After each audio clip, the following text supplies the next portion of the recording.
Good morning, everyone. My name is Christina Lopez, and I'm at the Meadow Center for Water and the Environment, and I'm going to get this lunch and learn started. Thank you all so much for taking some time out of your morning to join our very last lunch and learn of 2024. I'm going to go over some housekeeping items and then share our agenda with you. First thing, please remain on mute during the presentation. This helps us with sound quality. When it comes to your video, please keep it off during the presentation portion. Please note that this meeting is being recorded and will be posted for later viewing. We will be using the chat function today for introductions and questions after the presentation. So if you would like to right now, please find the chat function on the Zoom toolbar. Introduce yourself. Let us know your affiliation if you have any, and also maybe where you are joining from today.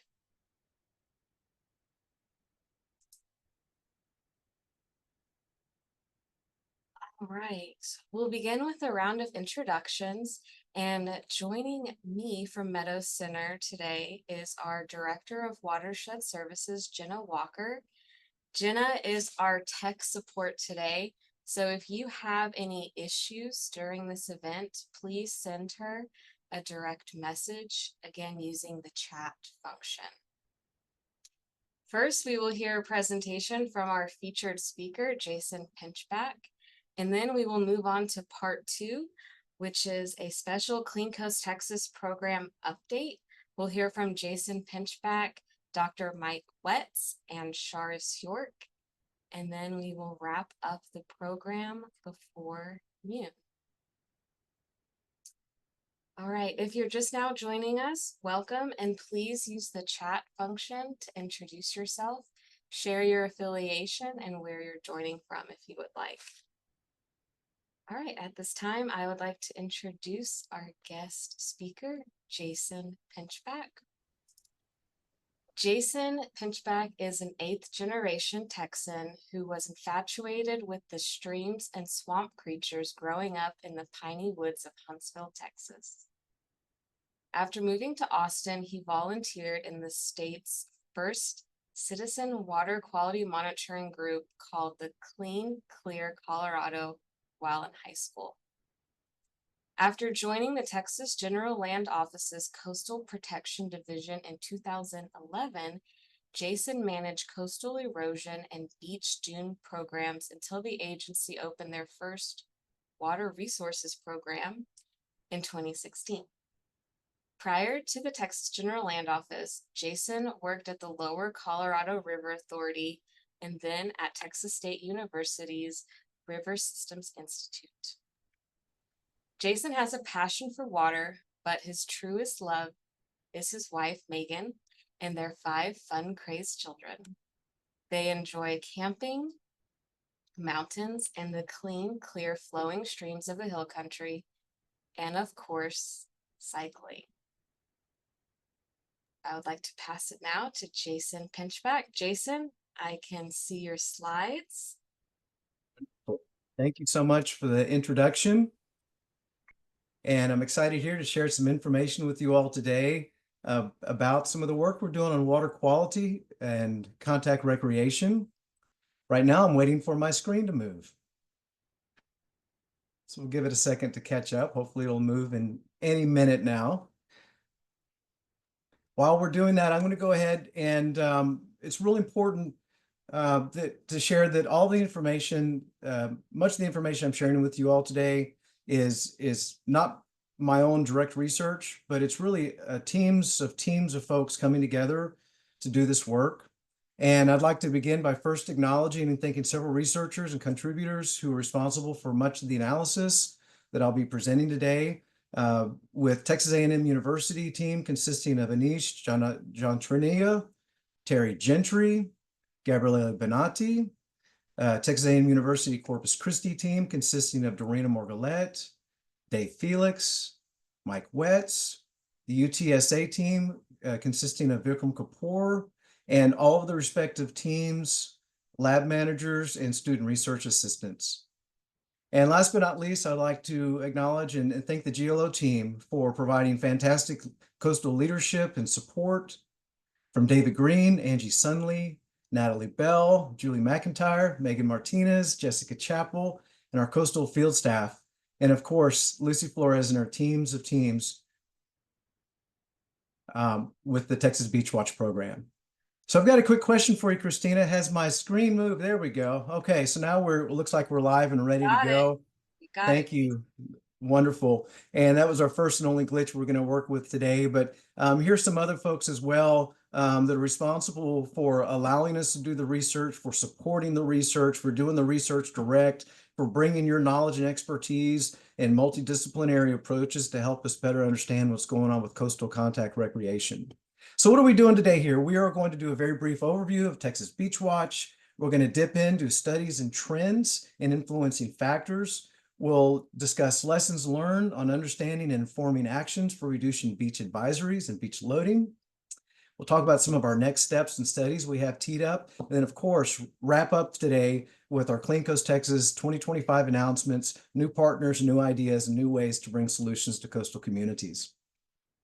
So at this point in time, most everybody should have be pretty knowledgeable of the Texas Beach Watch program. This is a water quality monitoring program designed to protect the health of public at Texas contact recreation areas and peak use beaches. This is part of a larger effort nationwide associated with the Beach Act, which amended the Clean Water Act back in 2000.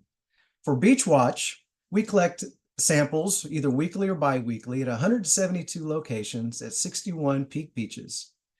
The sampling consists of both field observations, field data collection, as well as samples collected for laboratory analysis. We're looking at Enterococcus bacteria. When these samples exceed the threshold of 104 colony-forming units per 100 mil, a beach advisory is issued for that particular location. Issuing a warning to the public to not swim in the affected area, but instead to go to an adjacent area that likely does not have a beach advisory posted. One thing that's prompted our interest in this topic even more so than providing that information direct to the Beach Act is a long-term study that we co-published and authored with Nicole Powers out of Texas A&M University, Corpus Christi, who's still doing fantastic work. There are many fascinating parts of that study, but one of the big takeaways really focused on we have increasing bacteria levels over time. The slope of that, it's not a big slope, it's a fairly it's a lower slope, but it still is increasing over time, and that's correlated with population growth. And so when we saw this information looking at a long-term data set, we decided to do some more analysis so that we can better understand what's going on with beach bacteria. So here are some of the strategies or questions we began to start asking, which is how do beach areas compare to each other? Can we do intra-site comparisons at a beach segment or on a local island or peninsula to see if we can determine local hotspots? Can we establish correlations or relationships between things such as rainfall, temperature, visitation, and salinity, and many other variables as well? When we do microbial source tracking, which species are contributing to the load? Then, of course, boots on the ground, old-fashioned detective work, basically. So I want to spend just a second orienting you to this particular chart. This was been modified from something presented by Gabriele Bonatti as a part of our work together. So just real quick orientation on the left axis, we have percent of advisories, and that goes from 0% advisories to 35%. This is going to be assessing a data set from Texas Beach Watch from 2010 to 2013. So it's a very large data set for 13 years. On the right axis, we have colony forming units from 0 to 25,000. Our maximum limit is 24,196. Right smack dab in the middle is a line that says regulatory impairment for contact recreation. So TCEQ, they do the data analysis to determine if a water body is suitable for contact recreation or its other designated uses. Based on the TCEQ's current analysis, they utilize the 25% level, which means if more than 25% of the samples during that particular period of assessment exceed the beach action value of 104, then that site is deemed to be impaired for contact recreation. And we actually have several of those currently listed on the Texas coast. Finally, in the lower section of this graph, it says percent exceedance, with high designated as greater than 10%, medium 5 to 10, and low less than 5. These were actually determined by the data themselves. They naturally broke themselves out into these segments, and they also work wonderful as an early detection mechanism so that we can determine if sites are experiencing problematic data response before they get to the impairment listing. The next part I'd like to share with you is we have a geospatial component coming up, which is if you look along the very top y-axis, we have Cameron County on the left. So to the left of Cameron County is Mexico or the Rio Grande. Then we list the counties sequentially all the way over until we hit Jefferson County near the border of Louisiana. So what we're looking at now is it's an aggregate of data, both specific to percent exceedance, as well as an aggregate of an average, of the colony forming units collected during that 13-year period. And as we look at the data set as a whole, you begin to see that certain areas exhibit a specific type of signature. And we'll start with the left-hand side, where it says C1, 2, 3, 4, 5, 6. That is the area in Cameron County closest to the Rio Grande and Boca Chica Beach area.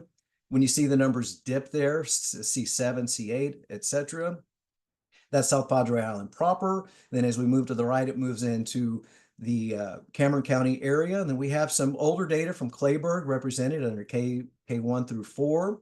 And then we move, as you move into N, that's representing Nueces County area. And that's going to be closer to the bowl down the coast from Bob Hall.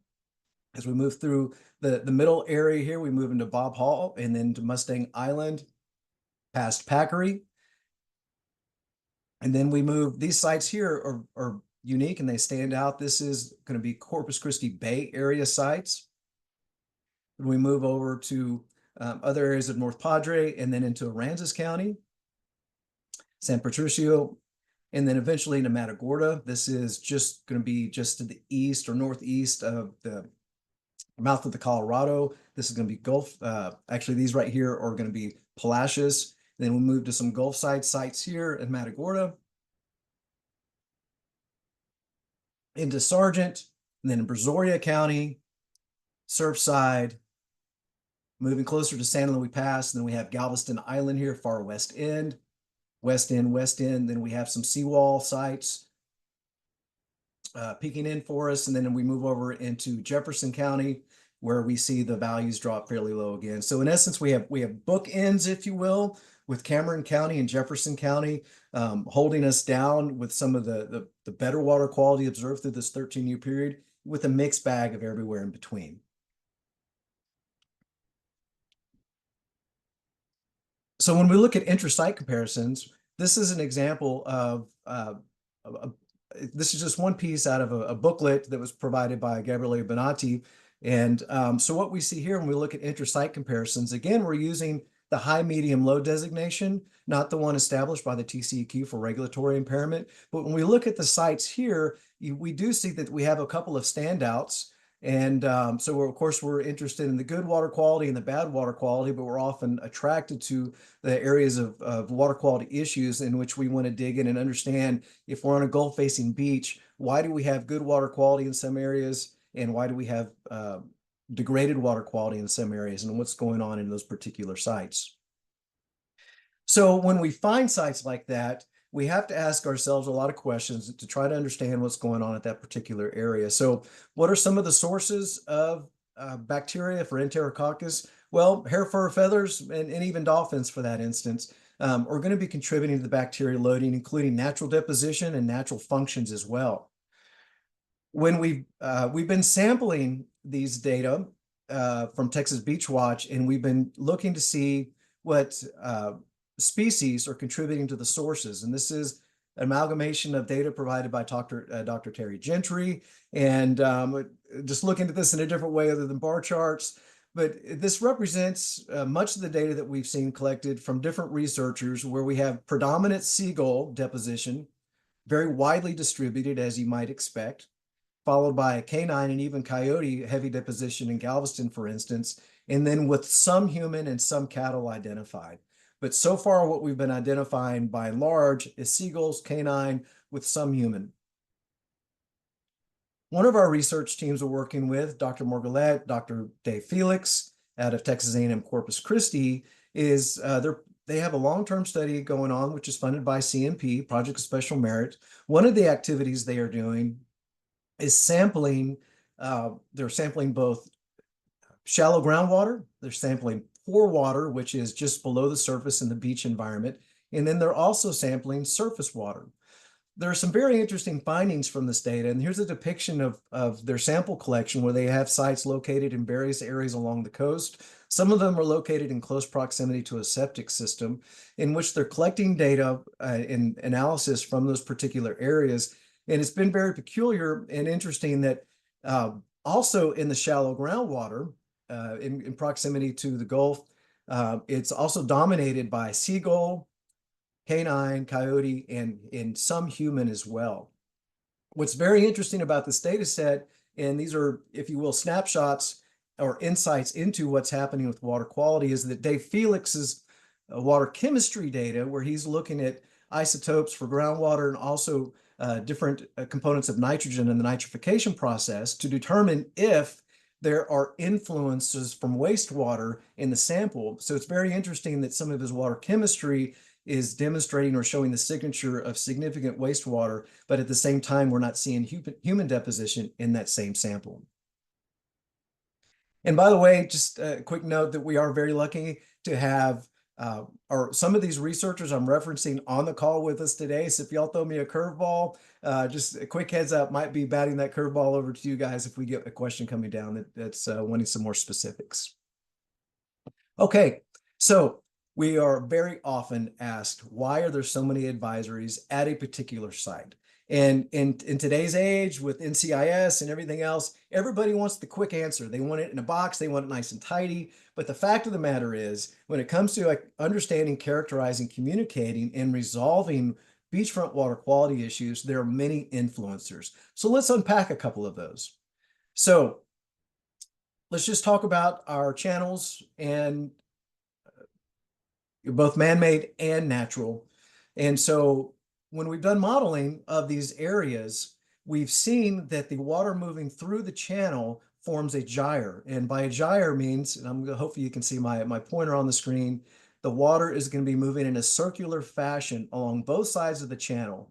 And you can almost see a darker divot mark here from the carving out of that gyre as it moves through. And as these bring inflows, both freshwater, sediment loading, also possible contaminants. So these are also areas in which contaminants can move through the channel and move along to the beachfront environment.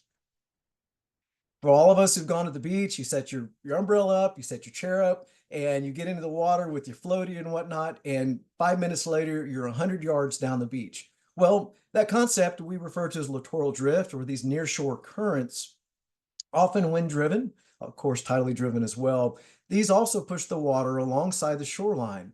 And some model results that we worked with Texas Water Development Board, thank you, Del Crockett, demonstrate that contaminants can stay concentrated along the shoreline and move as far as 10 to 25 miles in 24-hour period. Of course, those are modeling results, so we know how to take those.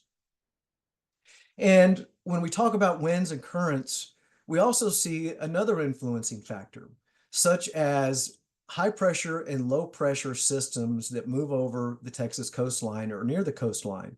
And so these systems change the local wind. And as you see here demonstrated on the left-hand side with the animation, that the currents are moving from one way to the other way. And of course, we know that there are many prevailing winds and prevailing currents that happen seasonally in different times of the year. Those are obviously the main force, but we also have these other systems that are influencing where, when, and how bacteria moves along a particular area. Then you kind of think there's a no-brainer, right? Rainfall, stormwater runoff. And classically, when we talk about non-point source pollution or contaminants entering a waterway, it's been very well proven that often spikes or increases in bacteria are related when the rain hits the ground. Stormwater mobilizes contaminant, moves that contaminant down the stream and into our local water body.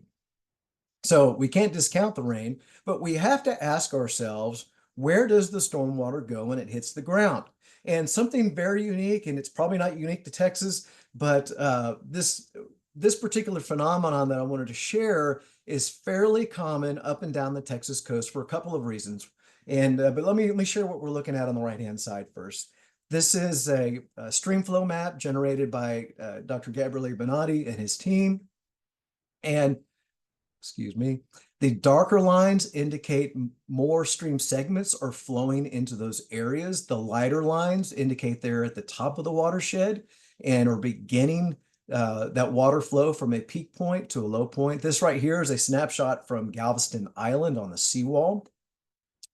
And so what we see here is that most of the darker lines begin to form further into the island and then move the stormwater eventually bayside. And this follows a pattern that we see quite common. And there are two reasons for that. One is straightforward topography and hydrology. So when you walk to the beach, you're often climbing a little bit of a dune or a little bit of a rise. So in essence, that forms a physical barrier for that particular area. Water flows upward or landward from there.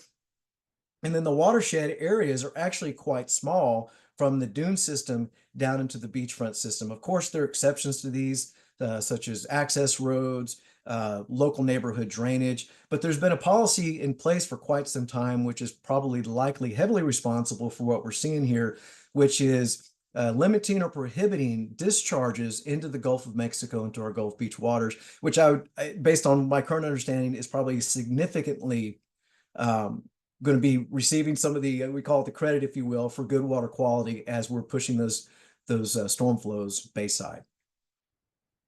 When we talk about influencing factors for bacteria on the left-hand side, we have all the yellow stars, and those represent on-site septic systems.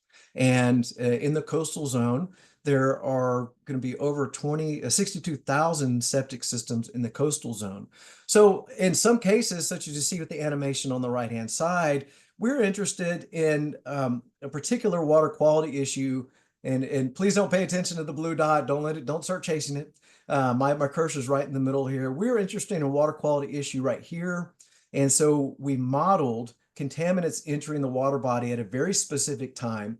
And then the Texas Water Development Board used nearshore currents, modeling data, wind data to demonstrate where a contaminant could have been going during those times. And so in that particular case, this model here showed it was unlikely contaminants would be moving down along to the left-hand or southwest side of the coast.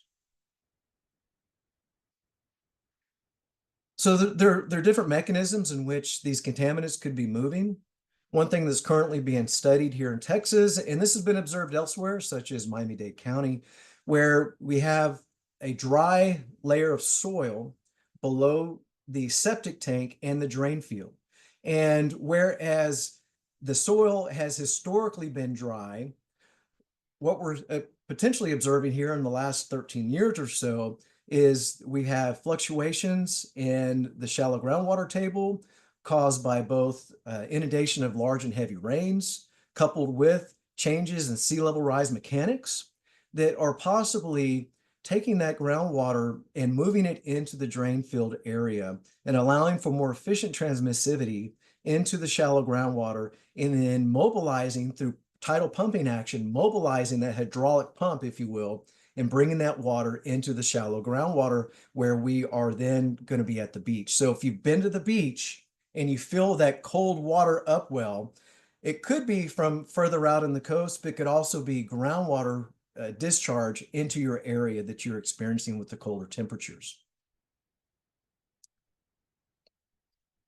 Finally, when we look at other influencers, we have to acknowledge and look at wastewater treatment plants. There's actually more than 155 domestic wastewater treatment plants along the Texas coast. And many of these operating in wonderful condition. Some of them are in the process of remediation or approaching those areas. But it's not just the plants themselves. we've been observing that the sanitary conveyance lines, so basically after you flush a toilet, it goes into a pipe, and that pipe mobilizes the sewage, eventually making its way to the treatment plant. This is underground, out of sight, out of mind, often difficult to even detect or determine what's going on.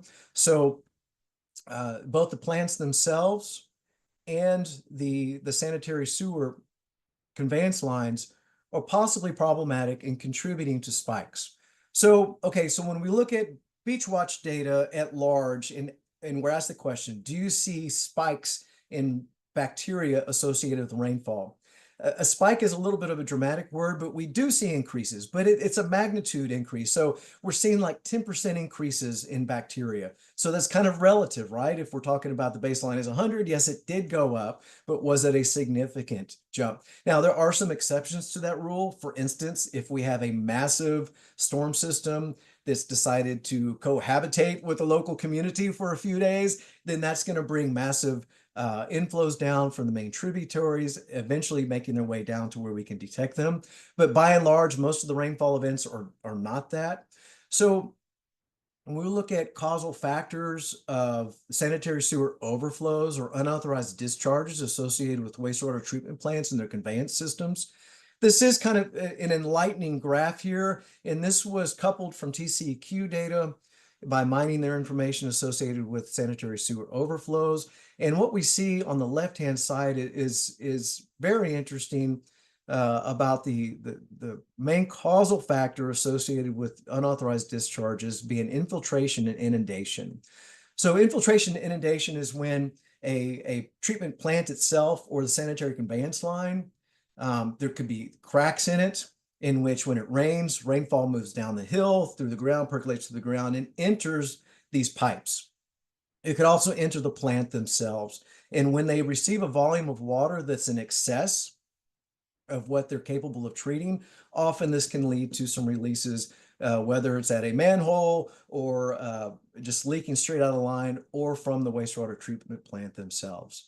There are a few other things that stand out with this. This is from some of the larger sanitary sewer overflows or SSOs.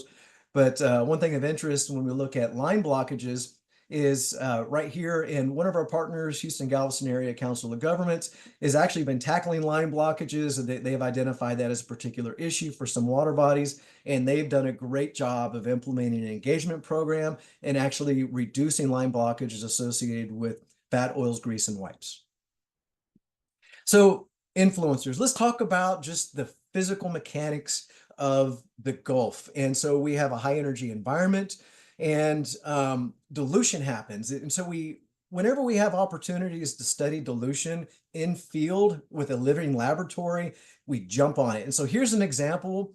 A local jurisdiction developed a detention stormwater facility, and that was to aid in enhancing parking after rainfall.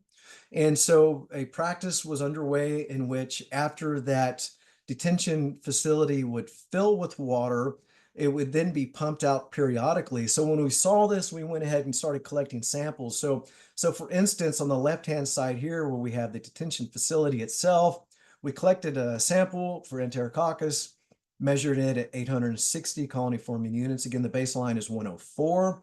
We sampled end of pipe, and we got 2,900 colony forming units per 100 mil. And then we walked away, it's probably closer to 20 feet, it says 10 here. And then what we found is as this entered, even the smaller wave environment here, the water diluted out very rapidly. So dilution is occurring in a very significant way. We have yet to understand how quickly the Gulf can chew it up and spit it out, or if the contaminants are adhering to a particle and then the particle's falling out and entering the substrate. Some of our analysis has resulted in identifying hotspots that we followed up on with boots on the ground analysis, lots of additional sampling, and then eventually, once we think we have confirmed that we do indeed have an issue of concern we need to follow up with, we are working in a non-regulatory environment, and we are working cooperatively with different municipalities, and we're doing all kinds of different activities, such as storm drain pipe sampling, and these drain pipes would be going to the beach.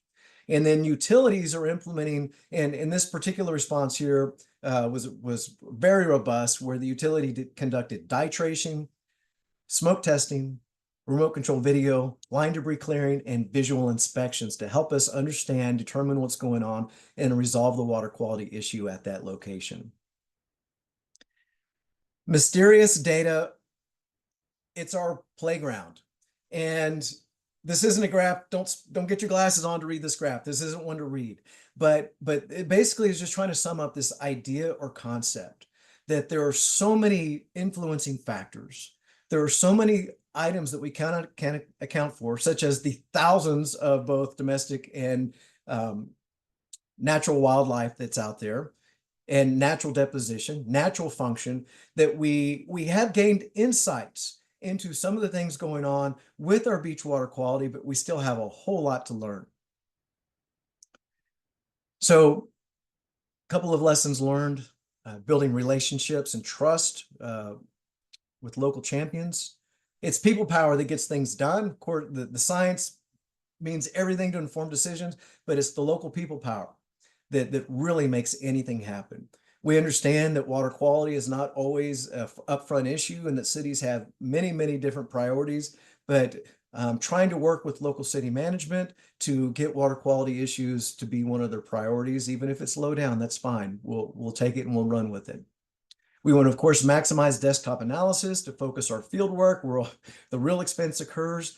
And when we do have a finding, or we do understand something with the system, one of the most important lessons learned is to not overgeneralize findings to apply elsewhere. Each area is so unique, and information applied in one location cannot be applied elsewhere.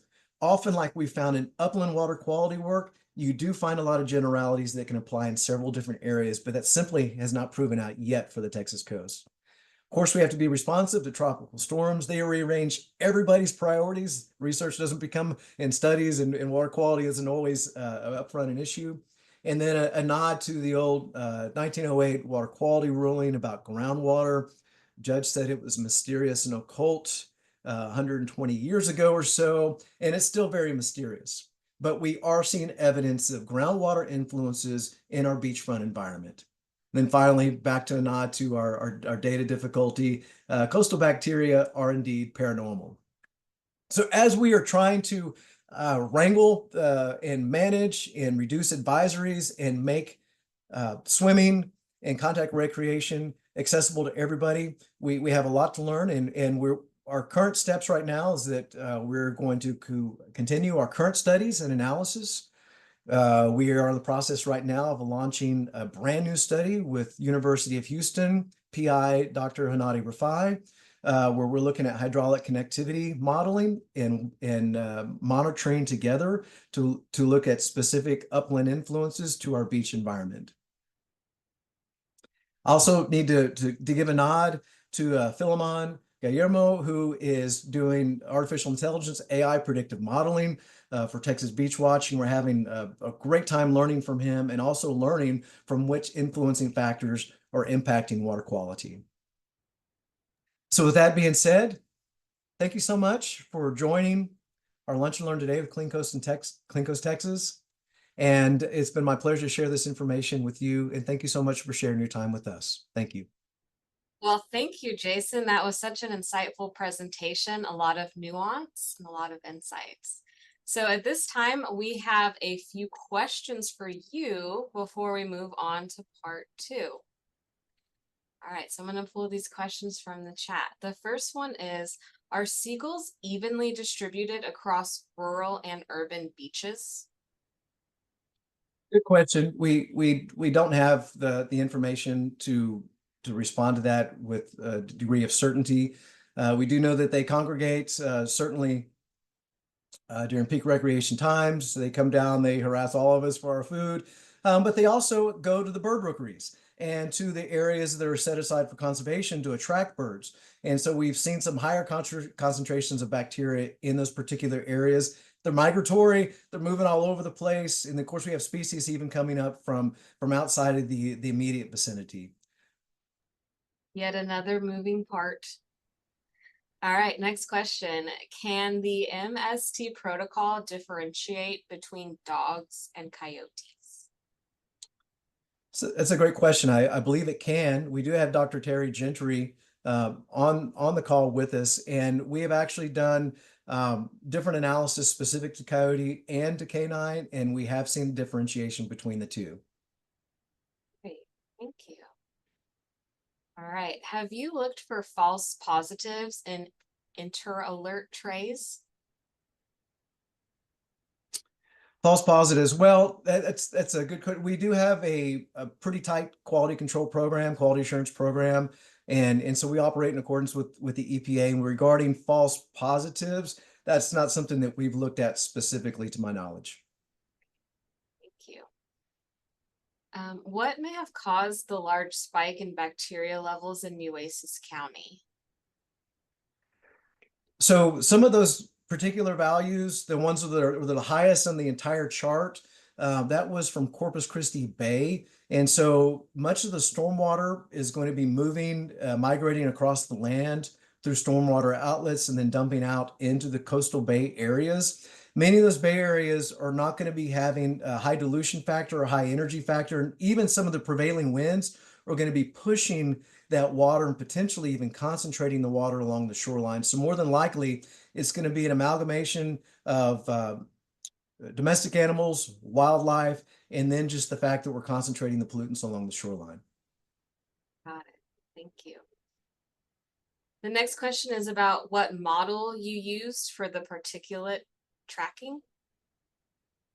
Oh boy, I'm not even going to take a stab at that one. I would really have to lean on my Texas Water Development Board colleagues, but I will just say this, that we've utilized historically some of the oil spill models that are used for tracking oil spills. And so in those instances, you have a known location, and then the model is used to track where that oil is going to be moving from location A all the way down to location Z. Those models have proven to be very accurate for tracking oil. So what we've done in some occasions is that we've chosen a petroleum product that we thought would mimic the behavior of bacteria in the water column, and tried to apply that information for giving us insights to our contaminant movements and trajectories. Awesome. All right, last question before we move on. Comments on salinity influences. Yeah, salinity is of course going to be an influencer for many reasons. So salinity, if you have a baseline, then salinity drops suddenly. That could be associated with a rainfall event, bringing freshwater inflows. So if we see reductions in salinity, sometimes that can mean we have a stormwater influence if it's in proximity to rainfall. Conversely, it could also be concentrated in some areas, which can give us some different insights. We're learning about that right now with Philemon Guillermo's AI, and looking at how the predictive modeling results are comparing back to our Beach Watch results. And we are seeing some very interesting relationships with salinity and water quality. Great. Well, thank you so much, Jason, and thank you to our audience for your questions. At this time, we are going to transition over into our part 2. And as we do that, I am going to launch a poll asking you all what Lunch and Learn topics you would like to see in 2025. So please take a moment. We have quite a few, I think about a dozen options. So if you wouldn't mind clicking on the ones that are of interest to you, and that will help inform our programming. I'm going to keep the poll going for just a bit as we transition over into our part 2 for Clean Coast Texas program updates. And I can see the correct slides. I'm going to give 10 more seconds on this poll. All right. I'll keep the poll up for just a minute, but I would like to go ahead and pass it back to Jason. Hey, we're really excited that you stuck with us here, and we have maybe 15, 20 more minutes of content. It should be very interesting for you and your organizations, whether we could partner with you or whether you have interest to share this information with another jurisdiction.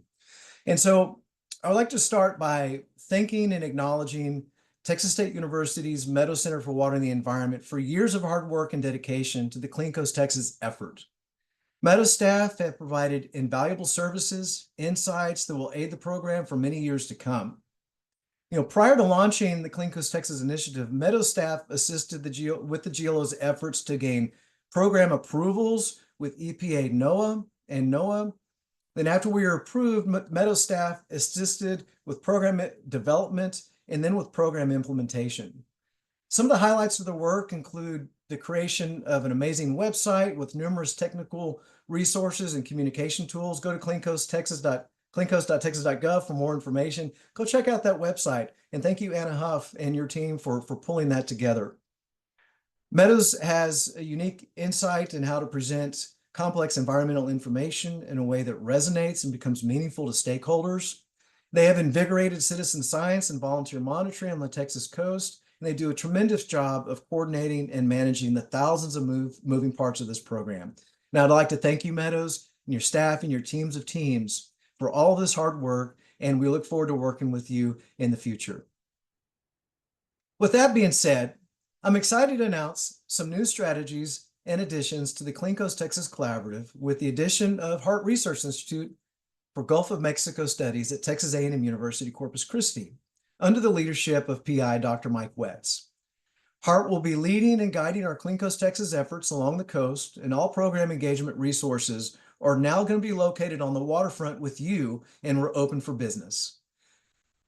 This includes a new partnership with the Coastal Bend COG, and a new focus on working with smaller communities to identify and to deliver big dollars to uplift their wastewater infrastructure.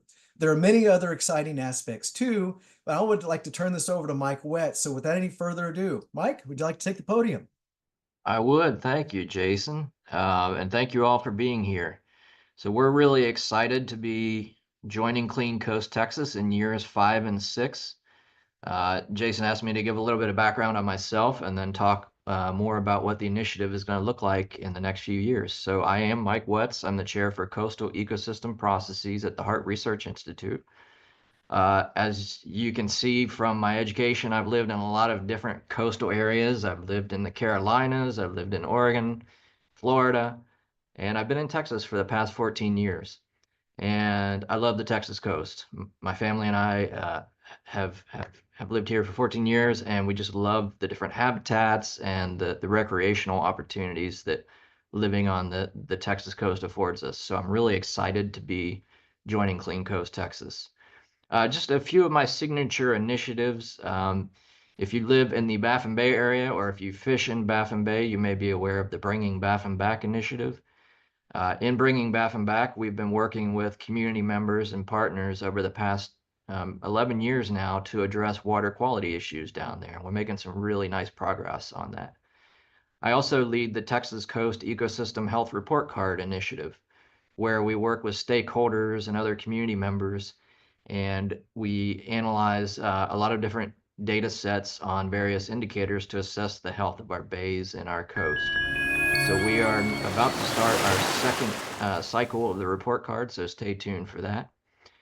So with those, and now the Clean Coast Texas initiative, we're going to be working at a much larger scale now, so I'm very excited about that. Next slide, please. So as Jason mentioned, Clean Coast is getting a little bit of a reorganization, moving down to the coast.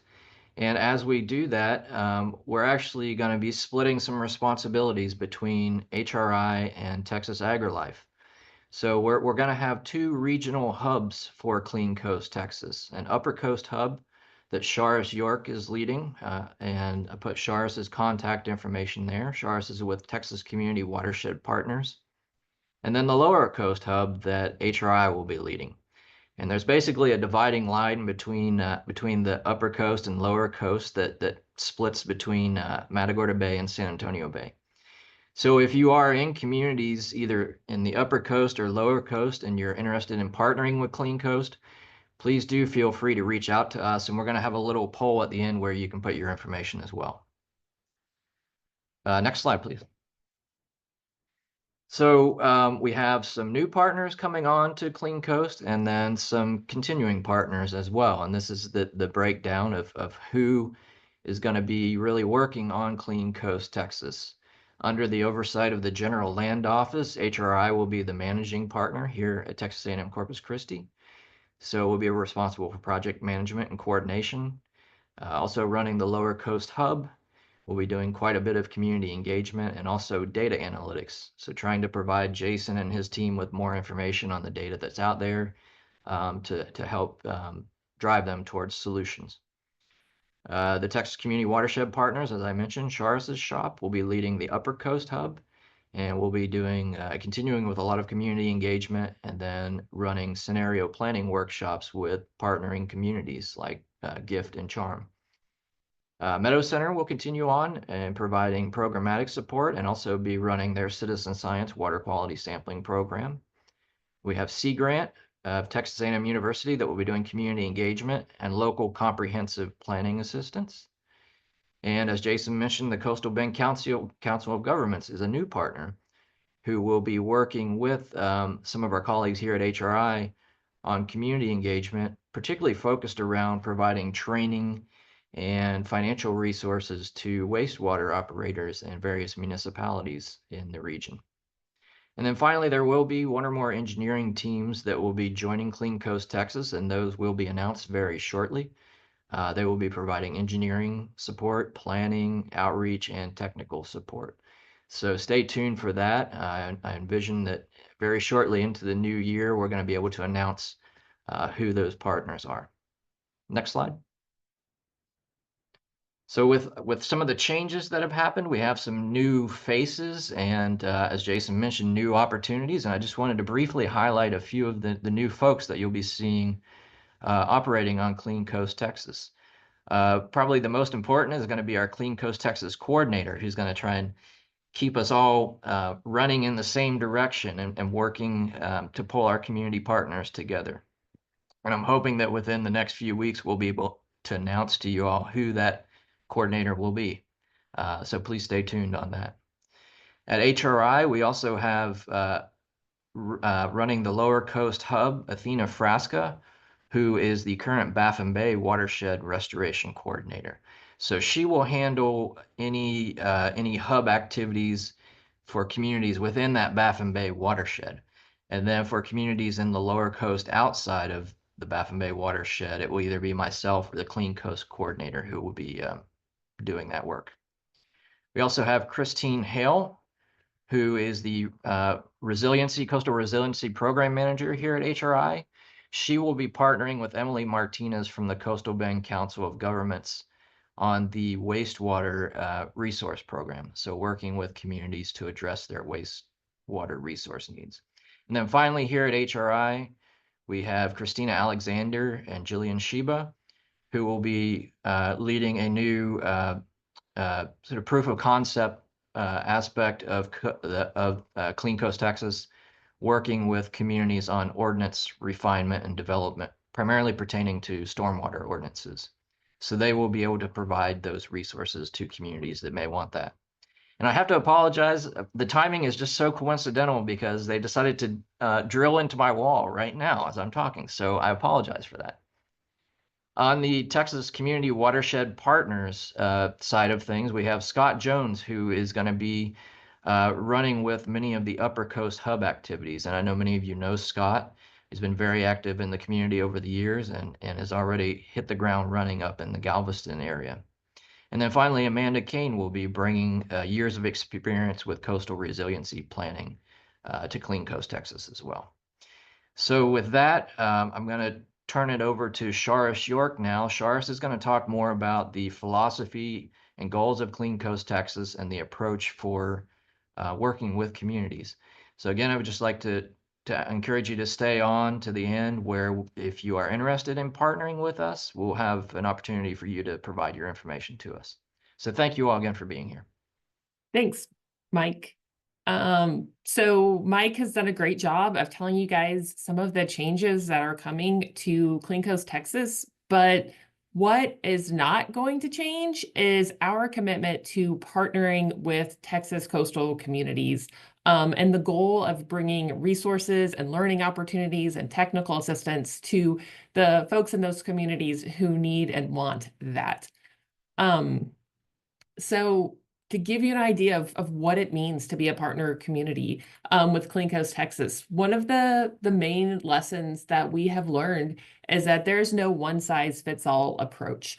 And so really the approach that we take is having conversations with the community, seeing what their goals are, what their needs are, and to bring the tools of the Clean Coast Texas team to that community to help them reach their goals. And we do that through an ongoing relationship. So when we enter into a partnership, we're not looking to be there for a month or for 2 months. We're looking to be at the table for a couple of years to help that community really make some progress. And the way we approach that is with an initial meeting with community representatives where we do a whole lot of listening, where we're trying to find out where they're coming from. You know, we've already dug into some of the available data about water quality and watershed protection plans and different types of planning efforts that have been going on, but we want to hear that community explain the vision and the goals they have in their own words, and then figure out how Clean Coast Texas can help support those goals. And we come up with a plan kind of in 6 to 12 month chunks of what tools we have to offer and what it makes sense to start with first and then what to move into. But it is very much an iterative process where we're continuing to talk to those local folks every couple of months and to make sure that we're still on the right track, that we're all still focused on the same goals, and they're all still moving in the same direction.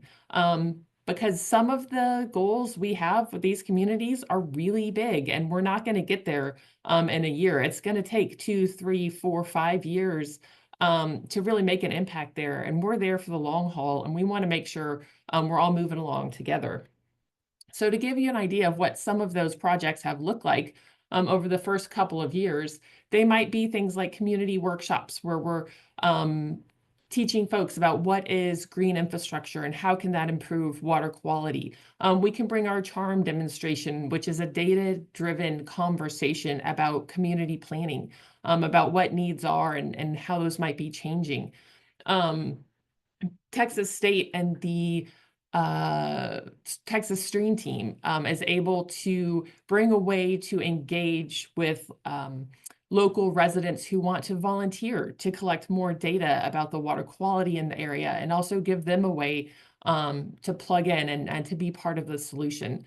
In Rockport, we have made it all the way to see some on-the-ground stormwater infrastructure practices. So down here, they might already be installed. They're in the process of installing some pervious pavers so that the water will actually soak through the pavement.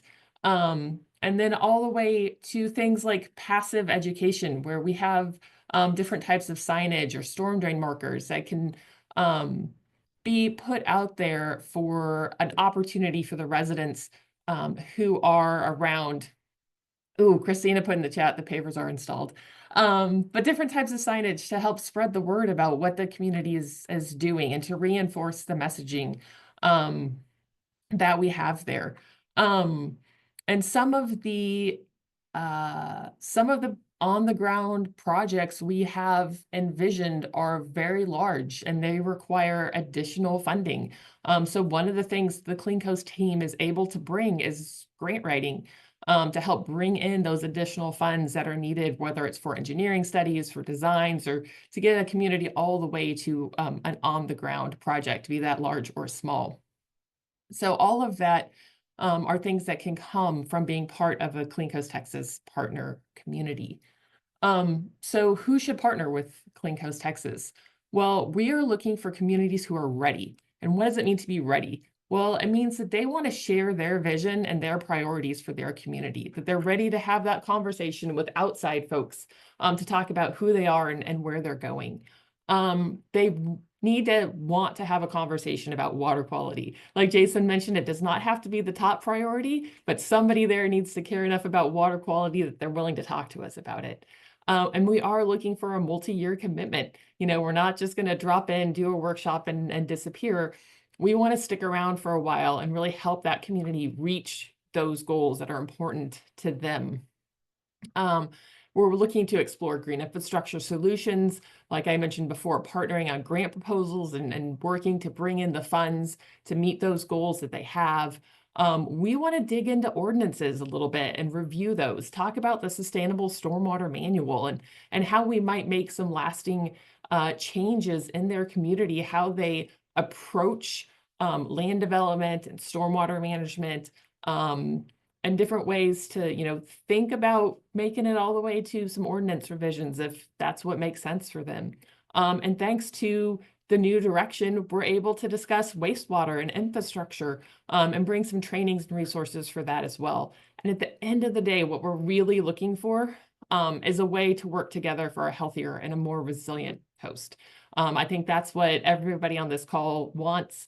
And that's what we're all working for together. And so the whole Clean Coast Texas team is looking for partner communities who want that as well. So with that, we will pop up. I think Christina has ready a poll. I think Mike and Jason both alluded to this. If you are with a community who you think should be working with Clean Coast Texas, let us know. If you know a community who you think should be working with Clean Coast Texas, let us know. So this poll is anonymous, but give us as much information as you can.